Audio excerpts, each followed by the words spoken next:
Olá, pessoal, tudo bem? Sejam todos muito bem-vindos, bem-vindas a mais um conteúdo especial do Imagem e Credibilidade, desta vez fechando a série Eleições 2020, o voto da incerteza, com chave de ouro.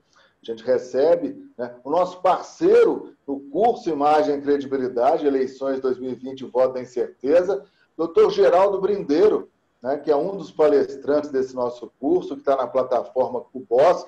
Está o endereço aqui embaixo para você acessar. O doutor Geraldo Brindeiro tem muita bagagem jurídica, experiência, racionalidade, inteligência nas análises. Né? Ele foi chefe do Ministério Público Federal, ocupou, né, a Procuradoria-Geral da República e é um jurista de renome nacional. Então, nada melhor do que ele para, à luz do direito e da legislação eleitoral atual, nos dar algumas dicas e fazer umas análises sobre o cenário atual. Doutor Brindeiro, muito obrigado pela parceria em primeiro lugar e seja muito bem-vindo, tudo bem?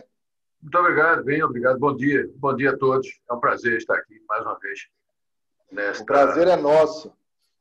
Nesse encontro com os senhores aqui e com os eventuais candidatos eleitores que estão assistindo o programa. Isso. Rodolfo Lago, nosso parceiro, também está conosco. Tudo bem, Rodolfo? Tudo bem, Estevão, doutor Brindeiro. Um prazer muito grande estar aqui com o senhor. Pois é, então vamos explorar. Logicamente, o doutor Brindeiro não vai dar todas as dicas estão lá no nosso curso, né? Você vai acessar e vale a pena. Doutor Brindeiro, uma análise geral, assim, como o senhor classifica a atual legislação eleitoral? Ela está adequada aos novos tempos? Ela foi aperfeiçoada para dar mais segurança jurídica tanto ao eleitor como ao candidato? Sim, houve uma longa evolução. Na época em que houve as eleições presidenciais, por exemplo, e depois municipais, na época de Collor, por exemplo, a legislação era muito falha. É por isso que houve vários problemas. Depois veio a lei das eleições, que não existia, para exatamente evitar os casuísmos, etc. E cumprindo o artigo 16 da Constituição, que é a lei que alterar o processo eleitoral, não pode ser aplicada a não ser um ano depois da sua vigência. E houve vários pontos que foram aprimorados para evitar, por exemplo, na propaganda eleitoral, as maquiagens, as trucagens, etc. Porque o que é importante numa eleição, qualquer eleição, inclusive nas eleições municipais, nas eleições presidenciais, etc., é que o eleitor saiba quem são os candidatos. Os candidatos se apresentem verdadeiramente como eles são e não como um produto de marketing ou produto para ser vendido assim, de uma forma que depois se verifique que, na verdade, não é aquilo. Então, houve aprimoramentos e ainda há algumas dificuldades. Surgiram fatos novos, as chamadas fake news, as redes sociais, que precisam uma regulamentação mais adequada e está se estudando a matéria, está se tentando aprimorar. Mas houve, sem dúvida nenhuma, nos últimos anos para cá, um aprimoramento, mas não significa que ainda não haja necessidade de novos avanços. É interessante, Rodolfo Lago, já passando a bola para você, essa última frase do doutor Brindeiro. Eu acho que nada pode ser engessado, né? Tudo é passível de atualização, né? Não, sem dúvida, né? Mas como o doutor Brindeiro bem disse, né? As coisas vão evoluindo, né? Novas situações vão surgindo, né? Novos desafios. E hoje, né, doutor Brindeiro, uma das grandes preocupações aí da Justiça Eleitoral, do Tribunal Superior Eleitoral, ela está muito relacionada justamente a essa questão das fake news, né? Existe toda uma análise de que esse panorama, né? Ele influenciou muito as últimas eleições, né?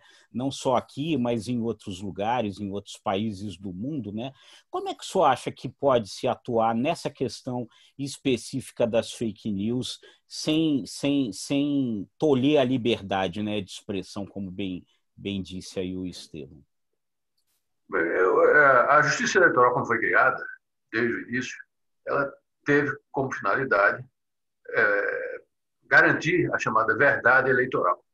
Então, o importante é que seja captada a vontade do eleitor, livre, a liberdade de voto, e em relação às fake news, sempre houve algum tipo de tentativa de manipulação do eleitorado por várias formas. Agora, através das redes sociais, através da própria mídia em geral, pode ocorrer as chamadas fake news, que são nada mais do que notícias falsas, vamos dizer assim. Agora, mas é preciso tomar cuidado para que, a pretexto de reprimir notícias falsas ou fake news, não se restrinja a liberdade de imprensa, a liberdade de expressão, porque existem fatos e versões, existem situações em que não se sabe exatamente o que ocorreu. A não ser que haja deliberadamente algo grosseiro, nitidamente falso. Aliás, há uma expressão no Código Eleitoral e na legislação eleitoral que diz fatos sabidamente inverídicos. É algo que não se pode afirmar com toda segurança isso. Então, é preciso tomar cuidado para que, a despeito da importância de se evitar, sobretudo nas redes sociais, uma agitação muito grande, assim, no sentido das chamadas fake news, ou de notícias nitidamente falsas, ou de agressões, etc., que prejudicam a campanha eleitoral, porque a campanha eleitoral, a disputa eleitoral deve ser feita em relação a ideias, em relação a projetos, em relação a programas do governo, etc., em relação à biografia dos candidatos a prefeito, vereadores, que as pessoas precisam saber em quem estão votando e por que estão votando. Mas é preciso tomar um cuidado, sobretudo nessa parte, para que não se restrinja ou que não haja censura, também que é vedada pela Constituição. Hoje, fechando com chave de ouro o nosso curso Imagem, Credibilidade, Eleições 2020, o voto da incerteza, que você pode adquirir na plataforma Cubos. Está aqui no pé da nossa página. Acesse, vale a pena. Dr. Geraldo Brindeiro, né? Toda essa bagagem, num tom didático, ele faz uma análise da atual legislação eleitoral. Doutor Brindeiro, com a experiência que o senhor tem, a gente exagera se disser que essas eleições municipais desse ano são as mais desafiadoras da história, claro, em função da pandemia? Sem dúvida, porque já houve, inclusive, a mudança da data com o objetivo de viabilizar as eleições com a maior participação, mas mesmo assim nós ainda estamos numa fase em que a pandemia existe, há riscos, etc. Então, tudo isso contribuiu para que houvesse as maiores dificuldades na campanha. Mas eu acredito que, apesar disso, haverá uma participação e uma votação no dia, tomadas todas as precauções, as medidas necessárias pela orientação do Tribunal Superior Eleitoral e dos partidos, dos próprios candidatos, do Ministério Público, etc. A própria mídia contribuindo para informar as pessoas. Então, acredito que, no final, apesar das dificuldades, haverá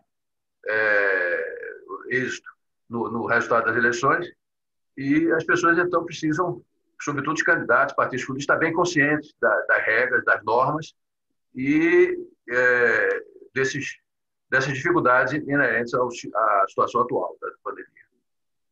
Consciência, responsabilidade, mas saber a legislação eleitoral. Isso é fundamental. Por isso, né, esse nosso curso é tão estratégico para você, eleitor, para você, candidato, para você, assessor. Rodolfo. Eu acho que é isso, eu acho que essa é a grande riqueza desse curso, né? A gente aqui não vai abrir isso demais para você, né? Ir lá ouvir as palavras do Dr. Brindeiro e aprender lá com ele, né? Mas, doutor Brindeiro, o que o senhor diria, assim, muito rapidamente, que é o que seria hoje o principal ponto de atenção que os candidatos, os partidos devem ter com relação à legislação eleitoral? O que seria aí a coisa mais importante para se prestar atenção, hein? Na campanha eleitoral em si, que já começou, é preciso observar o comportamento dos candidatos, sobretudo candidatos à reeleição, e para que não haja os configurados na campanha abuso de poder econômico, abuso de poder de autoridade, uso da máquina, que às vezes pode ser feito deliberadamente ou não, mas mesmo que não seja, conforme já decisões do próprio Tribunal Superior Eleitoral, a responsabilidade dos candidatos não é como na área criminal, em que é individual, pela prática de um crime, mas sim pelo que de fato ocorreu, até pela atuação dos seus correligionários. Então, se houver objetivamente caracterizado abuso econômico, abuso de autoridade, que, na verdade, visa a regra que veda esses abusos, a proteger a liberdade de voto, a liberdade dos eleitores, pode haver problemas para os candidatos, sobretudo na área do executivo. Mas é possível também ocorrer dos candidatos a vereadores. Então é preciso também observar a regra da propaganda eleitoral, porque pode incidir multas, pode haver problemas, pode haver até a invalidação da diplomação, mesmo que a pessoa seja eleita, porque com captação de sufrágio, por exemplo. Então, essas regras são importantes porque podem, se não forem cumpridas, inviabilizar até um eventual êxito que tenha ocorrido e depois haver um retorno e haver uma invalidação. Eu vou fazer a última pergunta, se você me permite, Rodolfo, porque eu não vou deixar barato, eu não vou perder essa oportunidade com o doutor Brindeiro, e ele me deu um bom gancho, propaganda eleitoral. Doutor Brindeiro, com o advento das redes sociais e de outras formas de comunicação muito ágeis, o senhor considera que a propaganda eleitoral clássica e gratuita, aquela do rádio e da TV, veículos de comunicação de massa, ainda é atraente ao eleitor, ou o senhor entende que está na hora da gente começar a rever e talvez atualizar esse processo?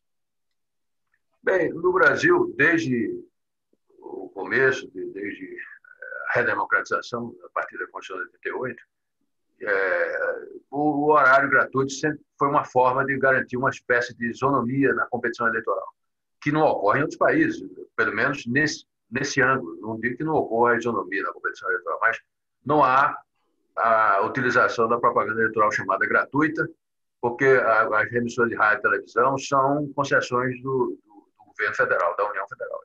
Então não há possibilidade de propaganda paga, como há em outros países. Como há no Brasil também, não há possibilidade de candidatura sem filiação partidária, que está na Constituição, essas regras todas. Então, sempre foi importante para que houvesse uma certa isonomia na competição eleitoral. Agora, como o quadro mudou, o mundo mudou, existem as redes sociais, existem as comunicações, e que as pessoas podem, os eleitores podem participar diretamente e podem se comunicar entre si, o que é importante, porque o importante é que as pessoas tenham plenamente consciência do que está ocorrendo e da importância do seu voto. Então, eu acho que, sem dúvida, haverá uma necessidade de reformulação, de adaptação. O futuro, provavelmente, das eleições no mundo todo, não só aqui no Brasil, vai levar em consideração as redes sociais. É impossível evitar que haja a utilização dessas formas de comunicação, que, além das comunicações tradicionais, agora acredito que mesmo as tradicionais vão continuar paralelamente. Então, eu acho que quanto mais comunicação houver entre os candidatos, os governantes e os cidadãos, os eleitores, melhor para que eles compreendam o que está ocorrendo e tenham plena consciência, plenitude na sua manifestação de vontade, do seu voto, da sua liberdade de voto. Doutor Brindeiro, foi um privilégio, é sempre um privilégio tê-lo como parceiro do Imagem e Credibilidade, ministrando esse módulo tão importante, conhecendo a legislação eleitoral. Sucesso para o senhor, novas parcerias virão, e para você eu vou refazer o apelo, Rodolfo? Acessem aqui, Cubos, o curso está lá, alta qualidade, de forma didática, em formato de podcast. Você pode ouvir no carro, caminhando, fazendo exercício, enfim, em casa. É muito prático. E agradecendo mais uma vez a participação do Dr. Geraldo Brindeiro, fechando essa série especial sobre as eleições de 2020, o voto da incerteza. Rodolfo, obrigado também pela parceria. Eu que agradeço, doutor Brindeiro, muito obrigado, foi muito enriquecedor, e no curso, então, quem for lá, quem comprar, vai ser mais enriquecedor ainda, e eu agradeço muito aí a sua participação também. Sobrindeiro, obrigado. Tchau, tchau. Agradeço. Muito Tchau, obrigado, pessoal. Diego Damasio e Rodolfo Lago também por essa companhia importante.